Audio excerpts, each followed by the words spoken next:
My wife was unfaithful after 23 years, but her boyfriend left her for being too old, and now she wants to come back, which won't happen.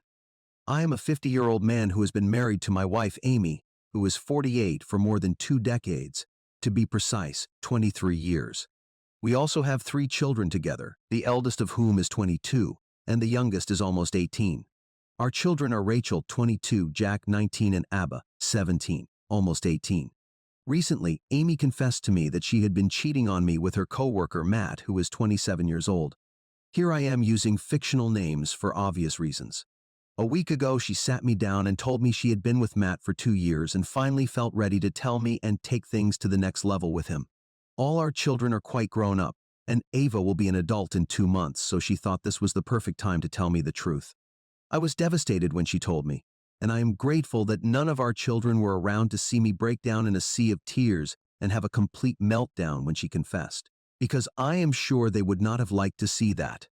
Rachel had moved out for work after college, Jack was in college, and Abba was at a friend's house that day, so we had the house to ourselves, and I am sure that was why she chose that day to tell me the truth. She tried to console me as I cried and begged her not to leave, to give our marriage another chance, but she said she could no longer stay with me, wasting more time being stuck in a loveless marriage. My whole world turned upside down that day, so naturally my first reaction was to try to make her stay and deny what she had told me, so I would appreciate it if no one judged me. It was all said in a moment of weakness. I allowed myself to sob for half an hour before it finally sank in, and I managed to pull myself together. Amy had been stroking my arm the whole time and saying things like, "It will get better, and you will find someone," treating me like a wounded puppy and not like her husband, whom she had cheated on and then abandoned after 23 years of marriage. Once I pulled myself together, I stood up and told her to leave the house because I didn't want her around any longer.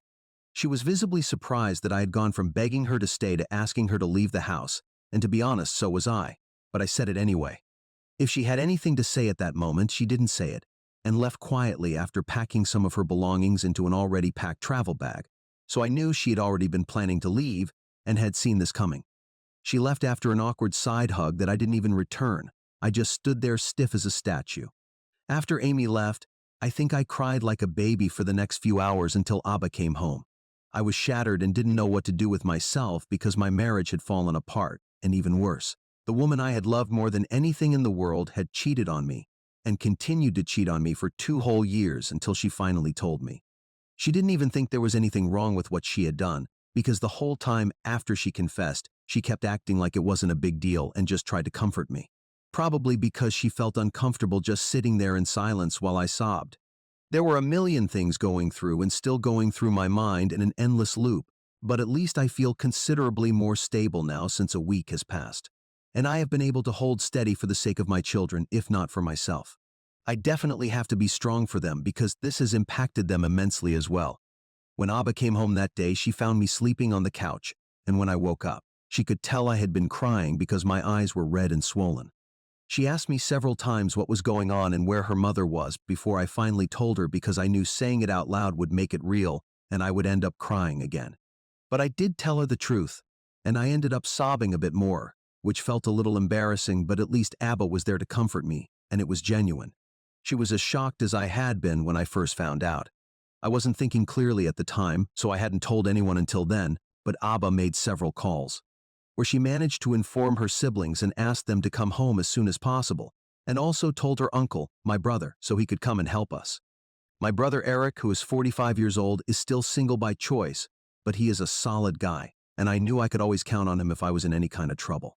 He proved me right when he showed up at my house a few hours after Abba's call, even though he lives quite far away. He knew I needed to rest my head, grieve the end of my marriage and life as I knew it for a few days, so he moved in with us to help us all over the next few days. A week has passed, and he is still here, as are all my children. We are all trying to cope with this together and make sense of the situation somehow because it still feels a bit like a nightmare I can't wake up from. I didn't think Amy's departure would have such a big impact on me and my mental health, but I think Eric made the right call by moving in because I have been truly lost since she left, and I can't even get out of bed in the mornings. So yes, I think I need all the help I can get. My children are also being incredibly sweet, and I am grateful for that. I have talked to my lawyer about everything, and we are preparing for the inevitable divorce now. Actually, I haven't filed for divorce yet because I was waiting for Amy to do so, and it was strange that it hadn't happened until now. But last night, I found out exactly why she hadn't filed for divorce yet, even though she told me she was leaving me. Yesterday, very late at night, I received a call from Amy, and I was surprised because we hadn't spoken since she left, and I had no idea why she would call me after almost a week out of nowhere. I answered her call, and she sounded distressed, and I knew she had been crying. She asked about the kids, and I told her they were all here and so was my brother. And I tried to keep the concern out of my voice as best as I could because I didn't want her to know that I still cared. I did and still do, but I just didn't want her to know. After she asked about the kids and I answered as bluntly as I could, she started crying on the phone, and it took me by surprise because I didn't expect her to break down. She was the one who cheated on me and then left, so it didn't make sense for her to be crying. I couldn't hold back, and before I knew it, I asked her if she was okay. She then told me that Matt had rejected her when she asked to move in with him the day she left our house. Apparently, he wasn't ready for a relationship yet and was just playing with her. He told her to her face that he was still young and wanted to have as much fun as possible before finally settling down. And while Amy is attractive for her age, she is 50 years old with 3 children. And that's not what he wants as an ideal wife for his future because he wants kids and a long life ahead with whoever he chooses to marry. Due to Amy's age, a future is not something she can offer him, so he doesn't think they should be in a real relationship or move in together. So even Matt isn't ready for a relationship, and even if he was, it wouldn't be with her. Now she was having a total meltdown because of that, because she had nowhere to go. She was crying on the phone for about 15 minutes because she now knew she had ruined her life with this affair, and honestly, I felt very satisfied with what was happening. She told me that our kids no longer talked to her, that they had all blocked her everywhere without saying a word, and that she had been living in a hotel for the past week because she didn't know if I would take her back or not and was too scared to ask me. She finally broke down and called me yesterday because she couldn't think of what else to do and obviously couldn't just live in the hotel forever. And now she was calling to ask me if I would let her live with me and give her another chance. I was stunned at the sheer audacity of even asking me this. In a matter of seconds, all my concern and sadness vanished and were replaced by anger, which really should have happened a long time ago. I immediately told her that there would be no second chance for her, just as she hadn't given me one, and that I was glad this was happening to her because she deserved every bit of it for what she had done. Then I hung up without waiting for a response and turned off my phone so I could sleep without thinking about her. I was really angry that she even thought for a second that even after what she had done, she could just come running back to me and I would fix the situation for her as I always had. We had had many ups and downs over the years in our marriage, like any other married couple, but I always tried to fix every fight, even if she rarely apologized to me. It was always me who chased after her and tried to make up, even if I wasn't at fault. But I had had enough. I couldn't overlook this, I couldn't forget this, and I certainly didn't even want to because this was the reality I needed. I had always loved my wife more than she loved me and more than she deserved to be loved, but that ended now. Now I don't think I did anything wrong by asking her to leave the house and refusing to let her come back because, after all, the house is technically mine since I am the one who bought it, so it is legally under my ownership, and she can't force me to let her live here. But she has been trying to manipulate me into believing that somehow I am being cruel to her. After I finally turned on my phone this morning, I found several text messages from her that she had sent last night after our phone call. She was furious and acting like the victim because apparently I was selfish and not thinking about her at all, which is very strange to say after she cheated on me. She is also accusing me of turning the kids against her, which is simply not true because until she told me, I didn't even know they had blocked her and were refusing to talk to her, so I don't think it's my fault at all. Actually, I really don't see why all of this is my fault, and maybe it's the anger talking here, but it seems completely absurd to me that she is accusing me of being selfish. Because I don't want to give our marriage another chance after she cheated on me and then, when she was rejected, crawled back to me thinking I would accept her back immediately. I don't think I'm wrong at all, and I also wanted to make sure I'm not being unnecessarily cruel out of anger in this situation, so now I turn to you. Am I wrong for refusing to let my wife come back to live with me after she cheated on me with her coworker? Update 1. Hello everyone. First of all, I want to enormously thank each person who took the time to respond to my original post. I am truly grateful I made the post, and for realizing how badly I was being manipulated by Amy, because she was making me question my decision not to let her back into my house and my life. I was definitely having doubts and would have caved in a moment of weakness if I hadn't posted here.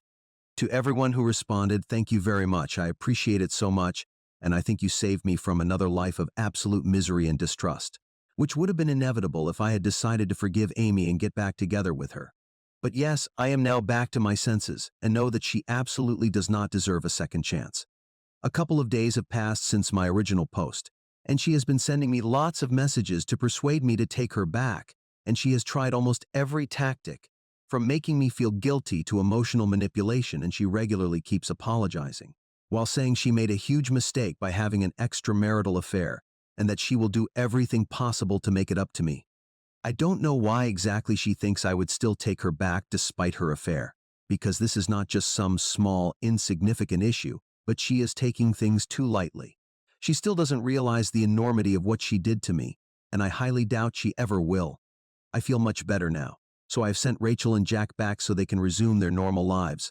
Ava still lives with me and takes care of me from time to time, but I have told her not to let me hold her back from going out and having fun with her friends or doing anything else that brings her joy. I know this is a difficult time for all of us, but we will eventually get through this, and she is also supposed to move out for college in the fall, so I want her to make the most of her time here. My brother still lives with us, and I am really grateful for that. I talked about the emotional impact of the affair and Amy leaving me, but there are also practical day-to-day activities that were affected by her departure, which seem a bit insignificant, but are also a constant reminder of her absence. Now that Amy is gone, we needed someone to take over her share of the chores, and she used to be the one who normally did all our laundry because she said she liked it. The kids and I used to keep the house clean, take out the trash, and wash the dishes, and Amy used to do the laundry and cook because that's what she liked to do. But now Eric and I have to take over because Ava is busy with her own life, and I wasn't going to keep her at home just to help with the housework. My brother has been a lifesaver since he came here, and although he is not very emotional or affectionate, he has been there for me and has made me feel like I can relax a bit, which I think I really needed. I know that at some point he will have to go back to his life, but I am lucky that he is here for me now. Speaking of the legal aspect of things, my lawyer and I have already filed for divorce. We filed a petition yesterday after realizing that now that Amy had nowhere to go, she was no longer going to file for divorce because she wanted to come back. Now she will be notified in a couple of days, and then the real battle begins. I already find it exhausting just thinking about it, so I can only imagine how much more mentally draining it will be when I actually have to go through it all. I never imagined I would have to get a divorce, and yet here we are. It's a horrible feeling, but there's nothing more I can do now. At least I will know that I did everything possible to keep the marriage intact, and what is happening now is not my fault, it's hers. So I don't need to feel bad about what happened. I am also grateful that my children are already adults because I don't think I could have handled a custody battle along with the divorce now. Update 2. Amy was served with the divorce papers today, and I don't think she took it well if the messages she sent me are any indication. I haven't blocked her yet because I haven't found the mental strength to cut ties with her completely, but I will soon. She sent me several vile messages about the things she wishes would happen to me because, according to her, I am the one who ruined her life. And I am just taking revenge for her trying to have a little fun to distract herself from her boring and monotonous life. She told me that I'm almost 50 years old and that I look it too, and that she just wanted a change of scenery. Looking my age is fair because I stopped going to the gym years ago, and my hairline is receding, but I think that's simply because, like any other normal human being, I am also aging. I am a father of 3 children, and almost all of them are adults now, so I think it's natural that I look my age. It's not even like I'm ugly or unhealthily obese, and I have maintained a decent shape for my age, but if she wants me to look the same as when we got married in our early 20s, then that's going to be a problem. I don't think it's humanly possible to look the same age unless you're a celebrity and can afford to spend all your time and money maintaining your appearance over the years. Of course, she finds Matt physically more attractive than me, but that's where the whole marital commitment comes into play. If she couldn't have any self-control and threw herself at the first young guy she found attractive, then that's not my fault. It's a bit pathetic that she is still trying to shift the blame onto me and make it seem like what she did was okay, and that I should have been the one to fix things, but that's just how she is, I guess. Only now am I seeing all the red flags I've been ignoring for over 20 years for the love of my wife, but now that she is my soon-to-be ex-wife, I realize what kind of human being she is. and I feel like an idiot for never having recognized any of this before. I should have known, but I chose to ignore it all because I loved her, and even now deep down I know I still do, which feels pathetic and embarrassing to admit, but I can't help it. That's what's really stopped me from blocking her and cutting ties completely with her so far. But I'm just praying to find the strength to do it soon, because I don't think I can keep up with her craziness. I don't want to see more of what this side of her is. I won't call it her evil side because what she's doing is beyond that. It's cruel to the point of being funny, if that's even possible. Update 3. There has been a very ironic turn of events, but fortunately, it doesn't affect me directly. A couple of hours ago, my daughter Rachel informed me that, so far, Amy is having online drama with Matt, because yesterday she posted a rant about how Matt had been stringing her along for 2 years, and then dumped her because he didn't see a future with her. Now that I think about it, it was pretty stupid of her to abandon her life without even discussing these things with him first. I'm not a cheater, but at the very least she should have thought things through before diving headfirst into this whole relationship with Matt, and at least asked him if he wanted the same things too. Going back to the post, a couple of other female co-workers also commented on that post, and said that he had also been involved with them.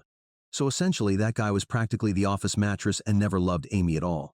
I didn't believe in karma before, but this is simply karma at its finest, and I can't believe this is happening to her. I've blocked her, and so has Rachel, but she found out through one of her cousins who obviously still has Amy added because we haven't announced our separation to the rest of the family yet. But I think that post itself does the job well. I am still going to tell my own family soon, but before that, I just want to enjoy the drama she is embroiled in and take a step back to admire the situation Amy has gotten herself into.